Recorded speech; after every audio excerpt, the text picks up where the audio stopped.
Alors, bonjour à tous et à toutes. Bienvenue à Savoir UL à votre portée. Nous sommes très heureux de vous compter parmi nous aujourd'hui. Moi, je m'appelle Alexis Denis. Je travaille au bureau de service de liaison à l'Université Laurentienne à Sudbury, en Ontario. Ça fait plaisir d'être avec vous pour la prochaine heure. Alors, de 3 à 4 fois par semaine jusqu'à la fin du mois de juin, nos professeurs vous proposent un thème qu'ils ou elles vont discuter avec vous. On a quelque chose pour tous les goûts, que ce soit les inondations, les tatouages, le Super Bowl, et bien d'autres encore. Alors, avant de commencer, j'aimerais vous mentionner rapidement quelques petites choses. Si vous avez des questions pendant la présentation, notre invité serait plus que contente de les répondre au fur et à mesure que la présentation avance. Alors, si vous vous sentez confortable de les poser, envoyez-nous un message chat et on va garder un œil sur cette option pour vos questions. Nous aimerions reconnaître le traité de Robinson-Huron de 1850.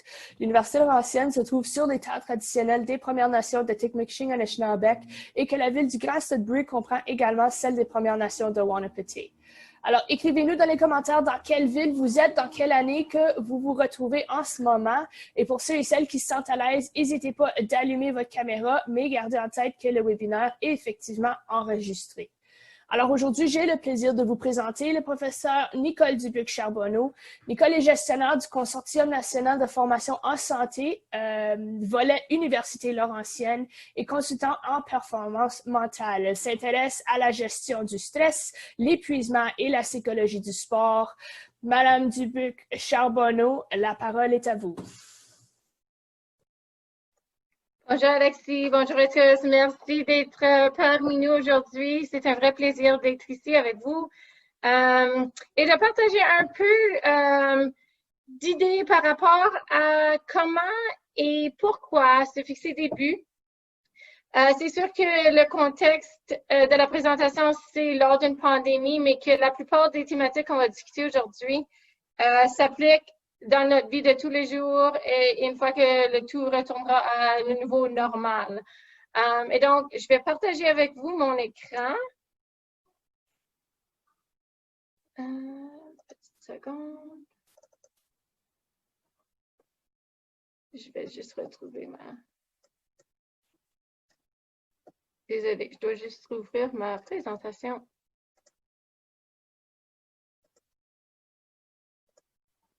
Et bon, un petit aperçu de la présentation aujourd'hui. Je vais discuter avec vous vraiment c'est quoi un but. Alors, quand j'utilise le mot but, c'est vraiment but ou objectif.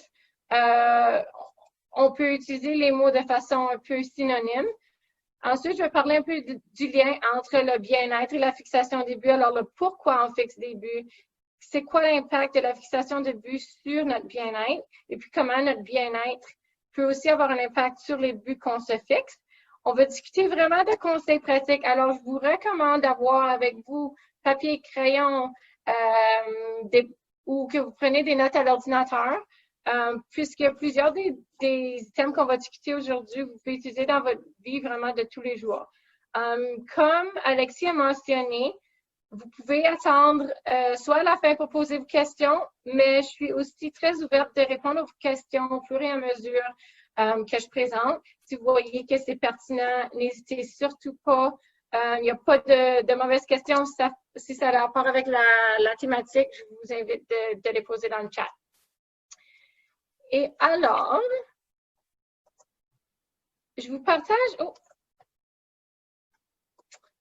Je vous partage ici une diapositive qui me représente. Alors, je sais qu'Alexis a dit que je travaillais comme consultante en performance mentale. Puis c'est vrai, je suis une diplômée de l'Université Laurentienne du programme de psychologie du sport. Alors, je suis très heureuse d'être de retour maintenant comme employée à l'Université Laurentienne, puis d'enseigner dans le département dans lequel je suis diplômée. Mais quand je parle de rôle et de qui je suis, c'est très important pour moi de définir qui je suis dans les différents contextes de ma vie. Parce que quand on pense vraiment à la fixation de buts, c'est difficile de se fixer des buts dans un domaine sans considérer tous les autres domaines ou tous les autres rôles qu'on joue. Alors, je partage avec vous quelques photos un peu plus personnelles. Ma petite qui joue au ringuette. Alors, je suis bénévole, je travaille avec les équipes de ringuette. Je suis maman, alors c'est un autre de mes rôles. On peut voir mes 3 filles dans l'image. Je suis gestionnaire du CNFS, qui est un organisme qui fait qui travaille pour la promotion des professionnels de santé. Alors, c'est un organisme subventionné par Santé Canada. Et puis, je travaille aussi comme consultante en performance mentale. Alors, c'est un peu dans le contexte que je vais vous parler aujourd'hui de mon rôle comme consultante, mais c'est sûr que j'utilise ces concepts-là dans ma vie de jour à jour. Alors, je travaille, j'ai inscrit ici une photo de l'équipe de course de fond de l'Université Laurentienne. C'est une équipe avec qui je fais la psychologie en performance mentale depuis plus de 10 ans. Et puis, dans la dernière photo, on voit une belle photo de notre campus à l'automne. C'est sûr que pour ceux et celles qui sont peut-être en 12e année, 13e année, on aimerait bien vous voir à l'automne, soit en personne ou virtuellement. Mais je travaille aussi comme prof à temps partiel dans le département de psychologie et d'activité physique. Alors, un peu à propos de moi, je suis curieuse de savoir un peu qui j'ai dans l'auditoire. Alors, partagez-moi dans le chat qui vous êtes en pensant à quel rôle vous jouez. Alors, quand vous pensez à vos rôles, moi, mon rôle, c'est bénévole, consultante en psychologie du sport, maman. Quels sont vos rôles qui pourraient avoir un impact sur la fixation de but dans vos vies? Je vous donne 1 minute à me partager ceci dans le chat.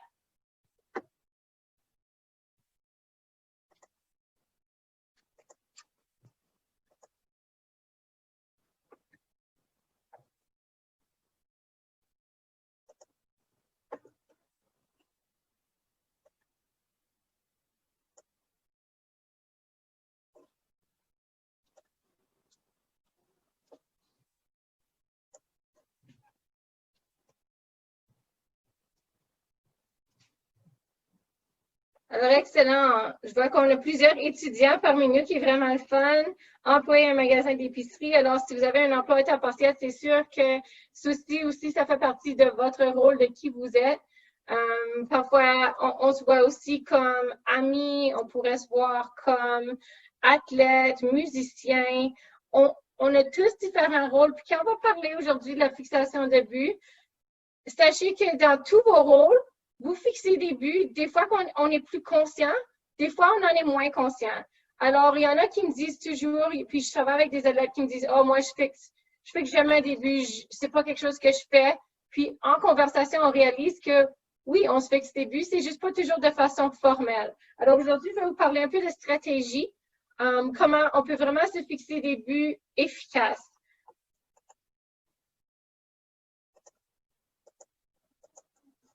Alors, encore en utilisant le chat, j'aimerais que vous choisissiez une des phrases suivantes.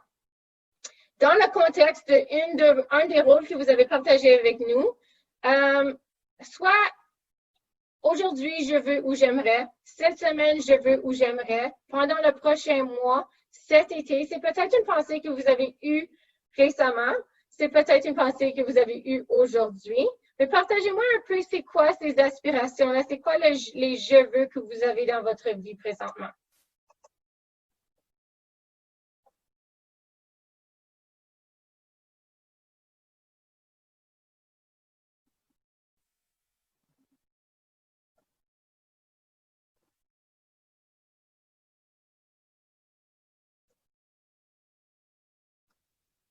OK. Je pense que c'est une réalité pour plusieurs. J'aimerais me trouver un emploi d'été. Autre idée, autre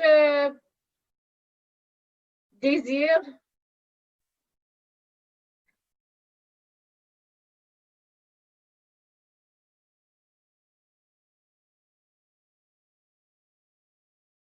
OK, c'est très réaliste. Cette semaine, je dois finir mon devoir de stats.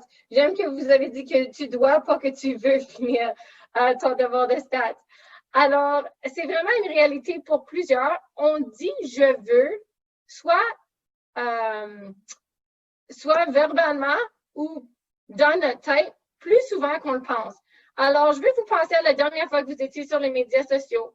Puis vous avez peut-être vu le compte d'un ami ou de plusieurs amis qui semble accomplir 3 fois plus que ce que nous, on accomplit. On voit dans les médias sociaux beaucoup de différents accomplissements. Et puis, ce que j'entends souvent avec mes clients, puis avec les personnes avec qui je travaille, c'est vraiment tout le monde semble être capable d'en faire plus que moi. Comment se fait que moi, je peux pas en faire autant qu'eux? Et puis, c'est une réalité vraiment de la société aujourd'hui de vouloir et d'être perfectionniste sans trop penser à c'est quoi les contraintes ou c'est quoi les autres objectifs puis c'est quoi les liens avec le bien-être. Alors, je vais vous parler un peu de ça aujourd'hui, mais ce qui est important, c'est de reconnaître comment on se sent quand on pense au « je veux ». Puis quand on voit cette panoplie de différents accomplissements ou de buts des fois irréalistes, de choses qu'on aimerait faire mais qu'on n'a peut-être pas le temps ou qui ne sont pas dans notre contrôle, comment est-ce que vous vous sentez?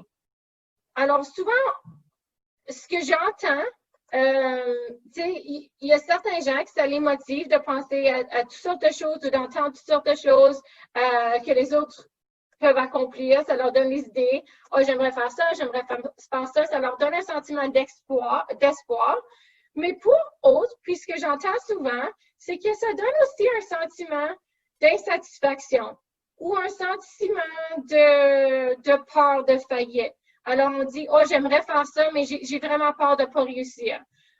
Ou ça serait vraiment bien de faire ça, mais c'est quoi, je suis trop frustrée parce que j'ai toujours de la difficulté à me trouver un job d'été ou j'ai été refusée les 2 dernières fois ou mon devoir de statistique, par exemple, j'aime prendre vos exemples, est trop difficile. Alors, autant que j'aimerais faire toutes ces choses-là, c'est pas vraiment réaliste pour moi ou ça me cause vraiment tellement d'angoisse. Alors, quand on parle de ce sentiment d'inconfort et des fois de peur ou d'insatisfaisance, on parle souvent du concept de la dissonance cognitive. Puis c'est vraiment un concept qui relève du fait de vouloir quelque chose, puis d'avoir une valeur de, par exemple, je veux être un bon étudiant, je veux être un bon employé, je veux travailler fort, je veux être un exemple, je veux avoir une bourse d'études, mais que mon comportement ne reflète pas nécessairement mon vouloir.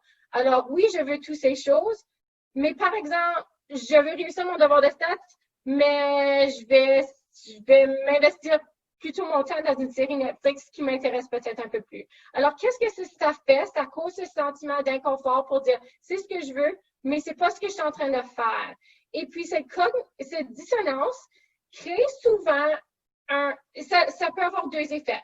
Un, on se retire encore plus de notre but, notre objectif ou notre vouloir.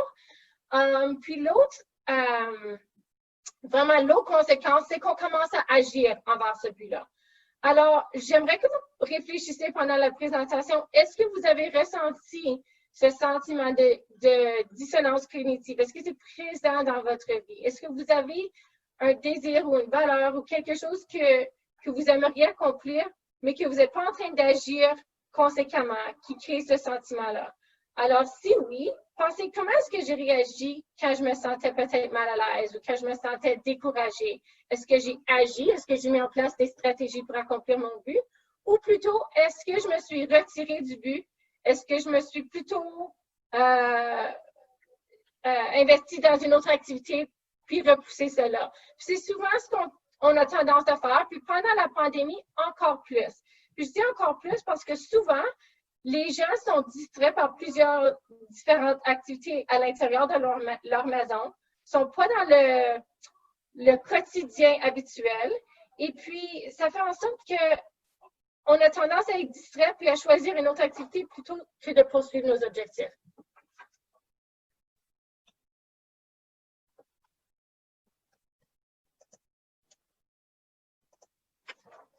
Alors, pourquoi établir des buts? Bien, justement, c'est pour passer à l'action.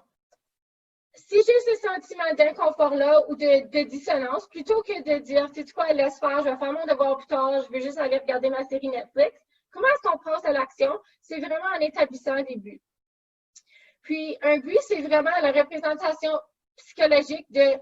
Puis, ce qui est important, c'est la différence entre mon état désiré, alors ce que je veux, comparé à ce que je suis ou ce que j'ai.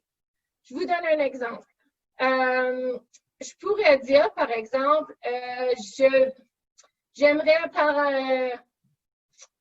la fin du semestre avoir un B dans mon cours, okay? Ou un 80% dans mon cours. Mais comme c'est là, j'ai un 70% ou un 75%. Je vois mon état présent comparé à mon état désiré, qui est le 80% ou la réussite de mon cours. Ce changement-là, c'est vraiment le but. Alors, sans voir la différence entre le présent et le futur, c'est difficile d'établir ce but-là.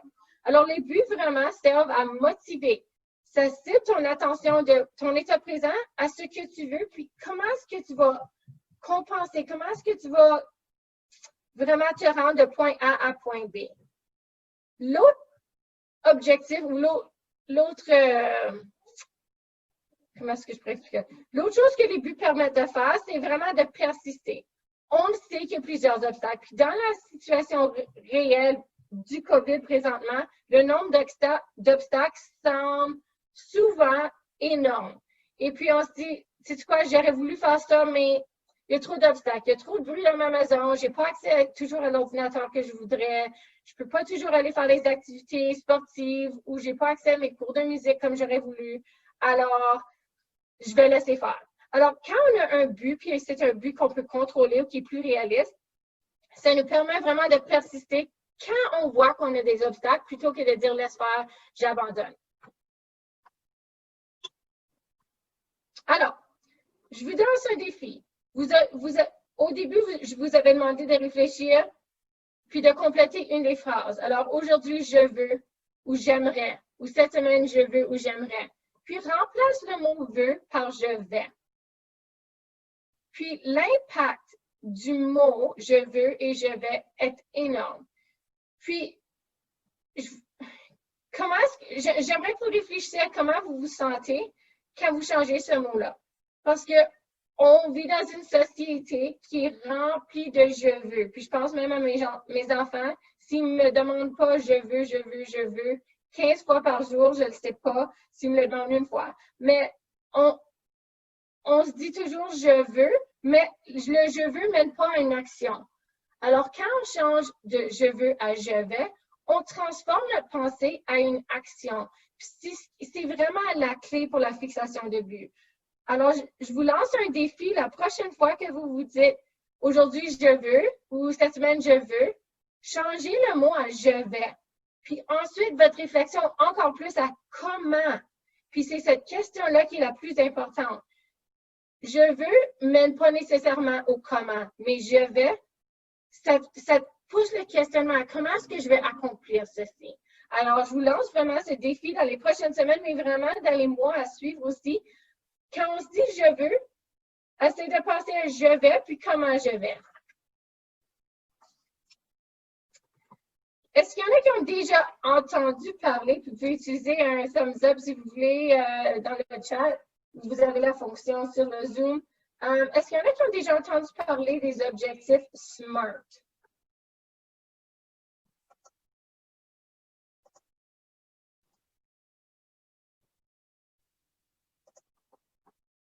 Alors, je vois que plusieurs n'en ont pas, mais il y en a qui l'ont déjà entendu. Alors, c'est vraiment, on entend souvent dans les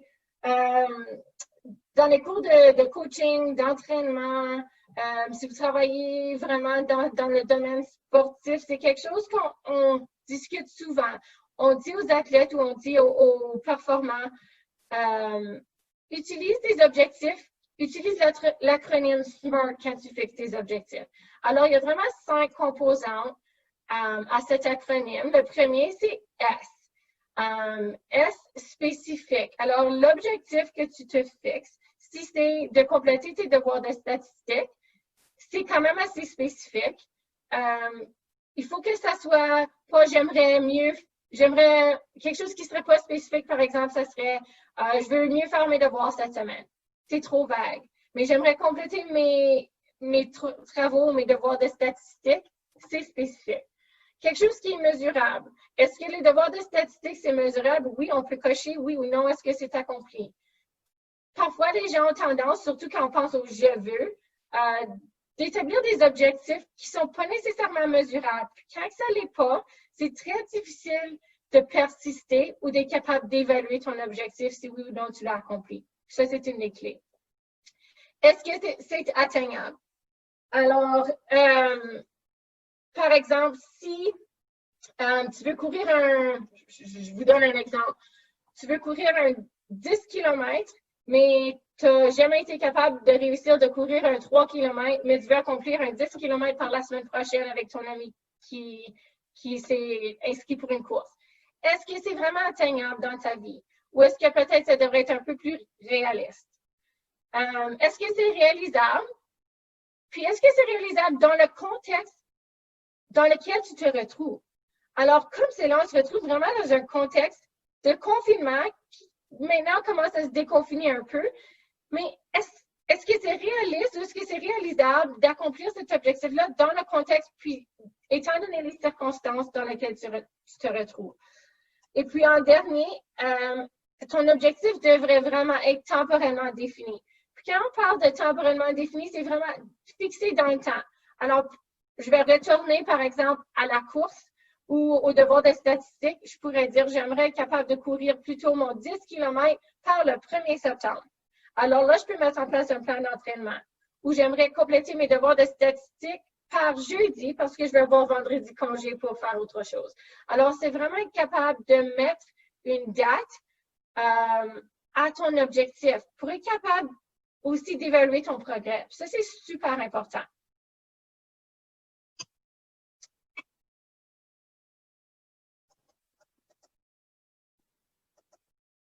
OK.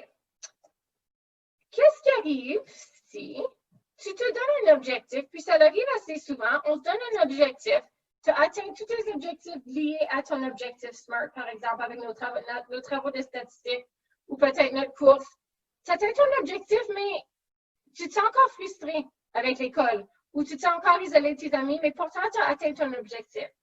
Est-ce que ça vous est déjà arrivé d'avoir établi un objectif, tu l'as atteint, mais tu te sens encore pas heureux, ou pas content, ou pas satisfait?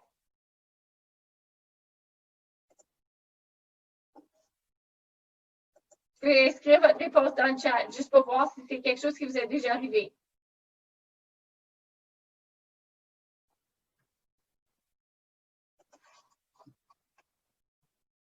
OK, alors je vois quelques personnes qui ont partagé oui parfois.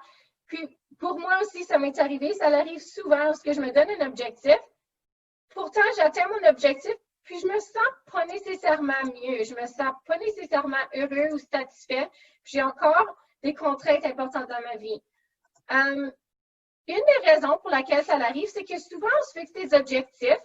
Ça pourrait répondre à tous les objectifs SMART, mais il y a un élément clé qui manque dans l'acronyme SMART. C'est vraiment le lien avec le bien-être. Alors, ce qui est super important, c'est que l'objectif qu'on se fixe, tant et autant qu'il doit respecter les lettres de l'objectif SMART, il doit également être en lien avec ton bien-être. Et puis répondre aux éléments de ton bien-être qui ont peut-être besoin d'être nourris un peu plus. Alors, je vais parler de deux autres composantes après, évaluation et contrôle, mais pour l'instant, je vais juste me concentrer un peu plus sur le bien-être. Je vais parler des deux autres éléments qui manquent un peu de l'acronyme SMART. Mais quand on parle de bien-être, je vous présente ici 6 dimensions de bien-être. Alors, il y a l'autonomie qui est vraiment... puis ces dimensions-là, c'est 6 composants pour lesquels les recherches ont démontré que si les gens peuvent vraiment atteindre un niveau élevé dans ces 6 composants-là, ces 6 éléments-là, leur niveau de bien-être est plus élevé en général. Alors, les 6 composants sont l'autonomie. Alors, se sentir comme on a la liberté de choix. On a une certaine autonomie dans les décisions qu'on prend. La deuxième, c'est la maîtrise de l'environnement. Alors, être confortable dans l'environnement qu'on se retrouve. Puis, je dirais que pour le contexte de la pandémie, c'est une des composantes, bien, vraiment les premières 2 composantes, puis ensuite une couple d'autres ont été vraiment affectées par la pandémie. Alors, par exemple, notre environnement qu'on connaissait, qui était rendu tellement familier puis qu'on comprenait, a été changé très rapidement. Alors, notre niveau de bien-être par rapport à notre maîtrise d'environnement a certainement été affecté. Notre croissance personnelle, que ce soit physique, que ce soit psychologique, mais l'amélioration, le vouloir apprendre, le vouloir se développer physiquement, s'entraîner, apprendre de nouvelles habiletés. Les relations positives avec les autres, c'est une autre composante qui a été beaucoup affectée par la COVID, puis pour lesquelles les gens ont vraiment senti un impact au niveau de leur bien-être. Un autre composant qui est important, c'est les buts dans la vie. Alors, pas nécessairement tes buts de cette semaine, mais en général, c'est quoi tes aspirations? Quels sont tes buts? Puis quand on a cette directive-là, on voit que les gens ont tendance à avoir un niveau de bien-être plus élevé. Et puis le dernier, puis c'est sûr et certain qu'on entend souvent parler de ça, surtout plus récemment dans les écoles élémentaires, les écoles secondaires, c'est l'acceptation de soi. D'être content, d'être satisfait avec qui on est, la personne avec laquelle on est, puis pas toujours vouloir être quelqu'un d'autre ou se changer, se transformer. Alors, c'est vraiment les 6 dimensions de bien-être. Ce que je vous demande aujourd'hui, c'est de regarder ces 6 dimensions-là qui sont à l'écran, puis d'essayer d'évaluer quelles pour toi sont tes forces. Quelles seraient pour toi, peut-être présentement ou typiquement, tes faiblesses? Quelles sont les dimensions de bien-être qui devraient ou qui nécessitent un peu plus d'attention? Puis je demande cette question parce que quand tu vas te fixer des buts, ou si tu essaies de te fixer des buts, tes buts devraient vraiment être en lien avec une des composantes de bien-être qui nécessite cette attention additionnelle. Alors, si c'est des relations positives avec les autres, tes buts devraient vraiment être en lien avec cette dimension de bien-être. S'il ne l'est pas, ça veut dire que tu pourrais accomplir ton but SMART, mais que tu ne vas pas te sentir bien parce que tu vas encore avoir des lacunes dans les autres composantes de bien-être. Alors, c'est la raison pour laquelle c'est super important quand on se fixe des buts, que ce soit des buts qui sont en lien avec les dimensions de bien-être qui ont vraiment besoin d'attention. Puis, je dirais que une des choses qu'on ne fait pas souvent, c'est de se fixer justement des buts en lien avec nos relations positives avec les autres, en lien avec notre autonomie. On se fixe des buts souvent très reliés à la performance. Mais on manque souvent le fait de dire, mon but cette semaine, c'est de m'assurer de faire un check-in avec mes amis. Mon but cette semaine, c'est de m'assurer de passer du temps en famille. Mon but, c'est de prendre du temps juste pour moi pour me sentir comme j'ai cette autonomie. Plutôt, on pense combien de sessions d'entraînement est-ce que je veux faire, combien de devoirs est-ce que je veux faire, c'est les combien plutôt que ce que j'ai besoin. Alors, je vous lance le défi vraiment quand vous allez vous fixer des buts, de trouver des buts qui peuvent vous aider à vraiment combler ces lacunes-là dans ces composants de bien-être.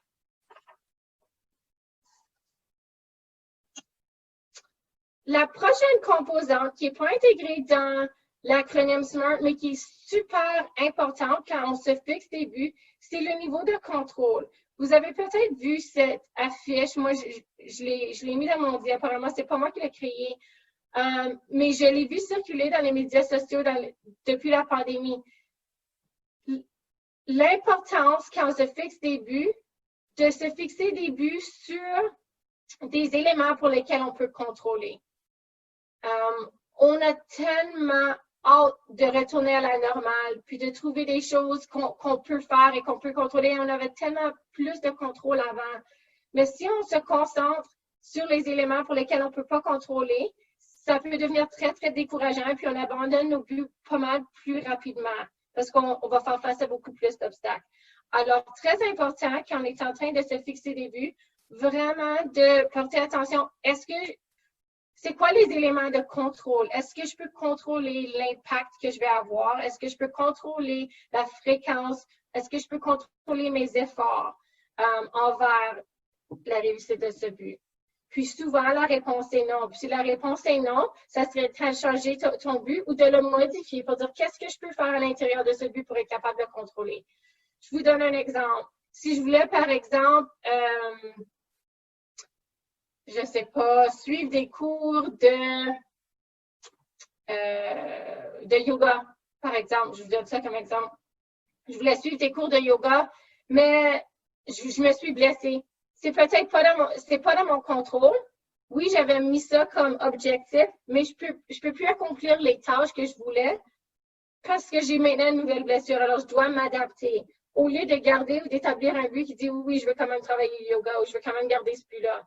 Je veux peut-être un but de réussir mon cours, mais il y a on a peut-être des nouvelles contraintes. C'est l'apprentissage en ligne, des différents éléments qui se sont présentés. Alors, s'assurer, surtout dans les temps présents, de choisir des buts pour lesquels on peut trouver des éléments de contrôle. Puis je dirais la dernière composante qui est très importante avant qu'on passe plus au conseil pratique, c'est de s'assurer qu'il y a un élément d'évaluation quand on se fixe des buts, de réflexion. Trop souvent, je travaille avec des clients ou je discute avec des collègues qui se sont établis des buts.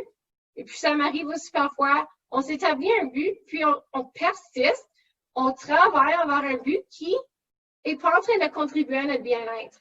Soit qui n'est pas réaliste, alors on se décourage, ou qui n'est vraiment pas ce qu'on pensait. Je vous donne un exemple. Puis, je vais retourner à mon exemple de yoga, par exemple. Si je me disais, tu sais quoi, mon but, parce que je veux prendre du temps pour moi, je veux travailler mon bien-être, je veux avoir un peu de temps de relaxation. Alors, mon but, c'est de faire 5 cours de yoga par semaine. Ça, c'est mon but. Si je n'évalue pas, il se peut que je commence mes cours de yoga, je pratique ça, je fais des cours de YouTube. Puis, après 3 cours, je réalise que, tu sais quoi, le yoga, c'est vraiment pas pour moi. Ça me donne pas le sentiment que je pensais que c'était pour me donner. Je me sens pas plus relax. Je trouve ça très difficile. Je trouve ça angoissant. Mais je vais continuer à persister envers mon but parce que je me suis dit, ben c'est ça mon but. Alors, super important, désolé mon téléphone, c'est super important de pouvoir, de juste pouvoir réaliser l'impact de ton but sur ton bien-être pendant que tu es en train de persister à accomplir ton but. Puis pas d'attendre après avoir peut-être travaillé 1 mois sur un projet ou 1 mois sur un but puis de dire « Ah, c'était vraiment pas ce que je pensais ». Alors, te donner des check-ins réguliers pour dire « OK, pas seulement où est-ce que je suis rendu, est-ce que je suis en train d'accomplir mon but, mais aussi comment est-ce que je me sens. Est-ce que c'est en train de contribuer à mon bien-être?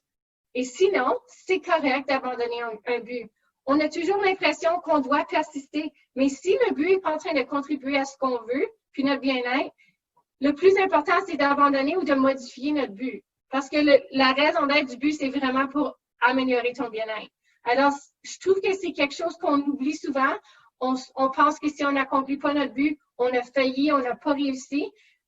Mais ce n'est pas du tout le cas. Le but, c'est vraiment de t'aider à te motiver. Puis si ça n'a pas cet impact-là, c'est le temps de changer. Alors, autre petit conseil pratique. Puis encore, n'hésitez pas si vous avez des questions de me les lancer dans le chat, puis je serais heureuse de les répondre. Mais autre petit conseil pratique quand on parle de fixation de but, c'est vraiment puis je suis certaine qu'il y en a qui font. Partagez-moi un peu dans le chat. Est-ce qu'il y en a qui font des to-do lists?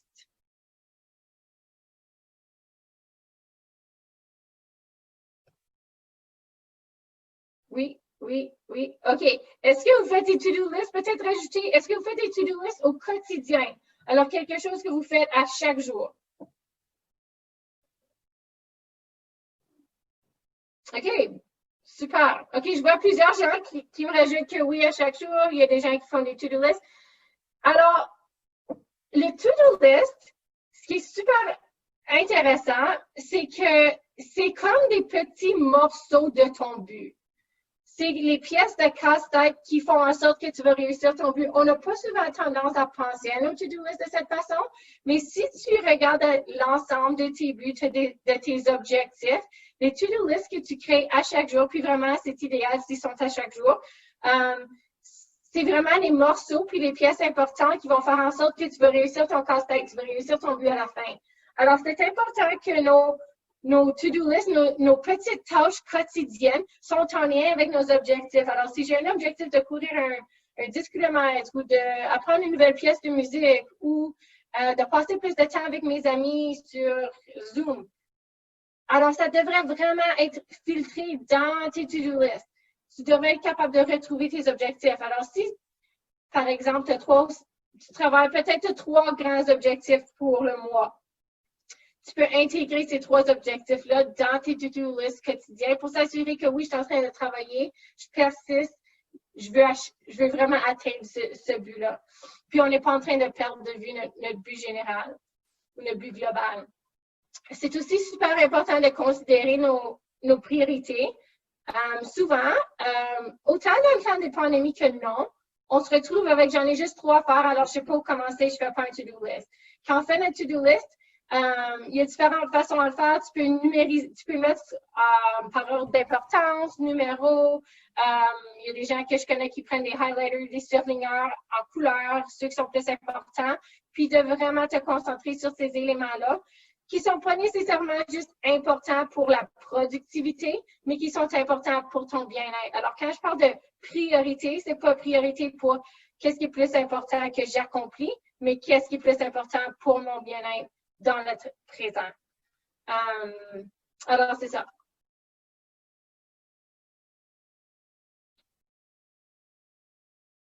Un autre conseil pratique, il m'en reste, je pense, peut-être juste un autre après ça, c'est de partager vos buts avec vos proches et de les mettre en évidence. On a tendance à garder très personnel nos buts. Puis, une des raisons pour laquelle on a tendance à faire ça, c'est qu'on a peur que les gens vont reconnaître qu'on n'a pas réalisé nos buts. Alors, pour ces raisons-là, on les garde un peu plus personnels, puis il n'y a personne qui va savoir si on l'a accompli ou si on n'a pas réussi. Le problème avec ça, c'est qu'on n'a pas nécessairement ensuite l'appui de nos proches pour l'accomplissement de nos buts parce qu'ils ne savent pas. Ils ne savent pas c'est quoi nos priorités, ils ne savent pas c'est quoi nos buts. Alors, je vous encourage vraiment d'écrire vos buts, premièrement, de les afficher quelque part où vous allez les voir. C'est différentes façons de faire ça. Tu peux le mettre comme sur ton écran, ton arrière-plan, sur ton téléphone, sur ton ordinateur, sur une affiche que tu mets dans ta chambre à coucher, sur ton miroir de salle de toilette, peu importe, des petites notes, il y a différentes façons, mais que ça soit un visuel que tu vois souvent, mais aussi encore de discuter avec tes proches. Alors, peut-être en discuter avec tes parents, avec tes amis, pour qu'ils puissent faire des check-ins avec toi. Premièrement, pour t'aider à discuter, puis te comprendre, puis savoir pourquoi c'est important pour toi, mais aussi ensuite de t'encourager. Puis cet encouragement-là est super important. On le voit souvent, des gens qui vont partager leurs buts sur les médias sociaux comme « j'aimerais accomplir ceci, s'il vous plaît, m'encourager ». Les gens qui cherchent vraiment le like ou la personne qui va lui envoyer un message positif. Alors, tu peux le faire soit avec les médias sociaux, mais c'est pas nécessaire. Tu peux le faire juste avec les gens de ta famille pour leur partager vraiment qu'est-ce que tu aimerais accomplir. Et puis, le dernier petit conseil pratique, c'est vraiment célébrer vos succès. On le fait surtout pas assez. Ça ne veut pas dire que tu as besoin de lancer un party. Certainement, dans cette fin-ci, on ne peut pas vraiment lancer de party pour avoir accompli des buts. Mais réfléchis à c'est quoi les petites récompenses que tu pourrais avoir. Que ce soit de t'acheter un nouveau livre si tu aimes lire. Si c'est de peut-être prendre un après-midi congé puis aller pour une randonnée pédestre. Pour aller, je ne sais pas si c'est Netflix ou un nouveau film ou quelque chose que tu voulais regarder sur Netflix, mais que tu te sens toujours coupable, vraiment de pouvoir le regarder sans te sentir coupable. Alors, de t'assurer que, oui, OK, j'ai fait le check, j'ai accompli mon but, maintenant, c'est quoi ma récompense? Pour moi, des fois, c'est, OK, je vais aller passer du temps avec mes enfants sans me sentir coupable, c'est ma récompense. Il y a des petits moments qu'il faut sélectionner qui peuvent maintenant, dans ces temps difficiles, sembler comme quelque chose d'autre que j'ai à faire, mais vraiment, c'est aussi un plus dans notre vie qu'on peut voir comme une récompense. Alors, essayez d'identifier ces petites choses-là. C'est pas toujours d'acheter quelque chose, c'est des fois des éléments dans notre vie qu'on aime beaucoup faire, mais qu'on ne se donne pas assez souvent le temps d'accomplir. Alors, juste pour conclure, quelques petits rappels. Alors, afin d'améliorer tes 6 dimensions de bien-être, c'est vraiment l'objectif d'établir le début, c'est d'améliorer notre bien-être. Alors, c'est d'identifier comment tu veux te sentir. C'est vraiment comment est-ce que tu te sens, comment tu veux te sentir, c'est quoi les éléments de bien-être qui te manquent. Fixe des objectifs en lien avec ceux-là. Puis ensuite, passer à l'action. Alors, pas juste mettre l'objectif sur le mur et dire « je vais le faire plus tard », mais comment? Alors, poser cette question « comment » et décrire ce plan. puis ensuite de faire des ajustements selon ton évaluation. Si ton objectif, c'est pas ce que tu pensais, change-le. C'est ce qu'on fait pas assez souvent. Alors, c'est tout pour moi. J'ai pas eu beaucoup d'autres questions dans le chat, mais je vous invite surtout de me poser des questions si vous en avez.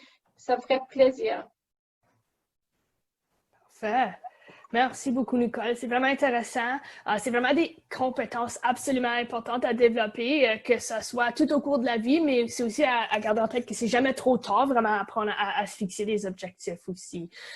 Vous pouvez suivre toutes sortes de programmes à la Laurentienne qui touchent sur les concepts de se fixer des buts et des objectifs, que ce soit la psychologie ou bien vraiment n'importe quel programme dans le département des sciences de l'activité physique, la promotion de la santé, la kinésiologie, éducation physique, la psychologie du sport. Vous pouvez être gradué comme Nicole du programme. Il y a vraiment toutes sortes de différents programmes ici pour vous à la Laurentienne. Alors, on va maintenant passer aux questions. Je vous rappelle que vous pouvez envoyer vos questions dans le chat ou bien si vous vous sentez à l'aise, allumez votre caméra et posez votre question à voix haute. Toutes les questions sont bonnes. Alors, je suis certaine que Nicole sera contente d'en répondre quelques-unes.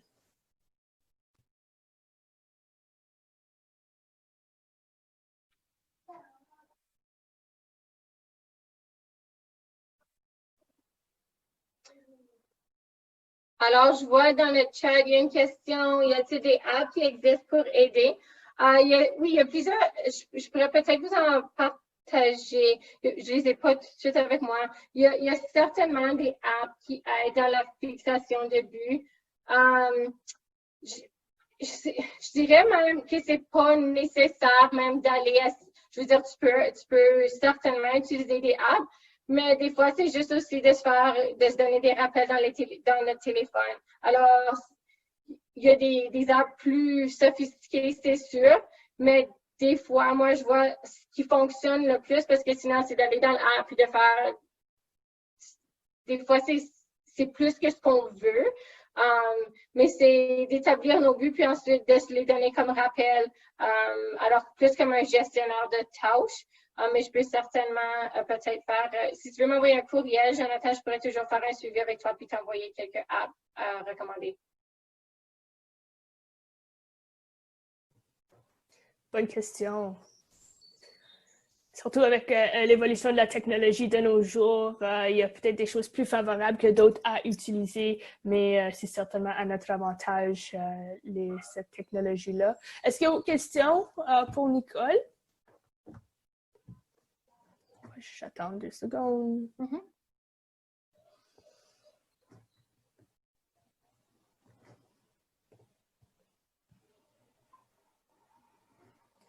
Moi, j'ai une question. Oui. OK.